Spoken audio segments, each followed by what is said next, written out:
যুদ্ধকালীন পরিস্থিতিতে আমরা কুয়েত প্রবাসীর দিনহাল কেমন যার। তো হ্যালো গাইস, আসসালামু আলাইকুম রহমতুল্লাহ বারাকাতুহু। কি অবস্থা সবাই? আশা করি সবাই আছো ভালো, আমিও আছি ভালো। মিসাইলের তলে থেকে আপনাদের সবাইকে সুস্বাগত। তো মনে করো রমজান মাসের 7-8 রমজান থেকে মিসাইল টিসাইল পড়া আরম্ভ হয়েছে দিন দুপুর বেলা 12টা 12:30 থেকে। তখন থেকে এর পরের দিন থেকে স্কুল কলেজ মাদ্রাসা সপ্তাহ বন্ধ, শুধু অফিসিয়ালি খোলা। বড় মানুষের তেমন অফিস টফিস এমনি খোলা, স্কুল আর মাদ্রাসা স্কুল কলেজ এটা পুরা বন্ধ। তখন থেকে আমরা স্কুল সব বন্ধ, কোনো ডিউটি নাই।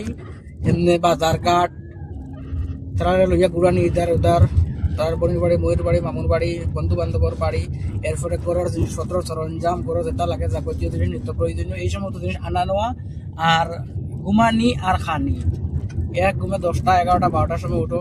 আর যদি কোনোবা তার ইমার্জেন্সি যাওয়া থাকে তো কইবা, ফোন দিবা যাইবা। আর নইলে সারাদিন রুমো বুমো খাও, রেশন বেশন ছুটাইয়া আনো, ওই সমস্ত কাম করো। রমজান মাসও মূলত তোমার মাদ্রাসা খোলা থাকে, পুরা রমজান মাস মাদ্রাসা খোলা থাকে, টিউশন থাকে, পুরা ফুল ডিউটি থাকে রমজান মাসও।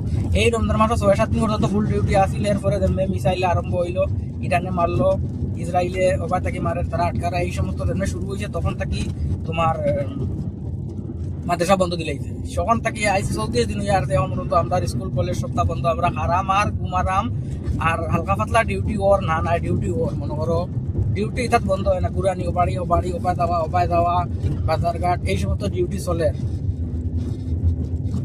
আর পরিস্থিতি যেমন ওটা আমার বালা নাই, প্রতিদিন হামলা হওয়ার এত ভিডিও ফুটেজ টোটালে তোলা নিষেধ। ওটার লাগি দেশও তাকে বুঝতে হয়তো মানুষটা বালা আসেন, পরিস্থিতি বালা আছে। আসলে পরিস্থিতি অত বালা না, প্রতিদিন হামলা হয়। এখানে ভিডিও করা এটা সম্পূর্ণ নিষেধ। ভিডিও যারা কররা ফুটেজ তুলরা টিকটক, ইনস্টাগ্রাম, ফেসবুক ছড়ারা হাররাক বাররাক লাগারা, এটা ফুটেজ ধরের রিমান্ডে ইচ্ছা মতো ফিটের এরপরে দেশও ফাটার। ওটার লাগি ভিডিও করার নিষেধ। আমরা আসি বালা দুয়া করবা আমরা লাগি।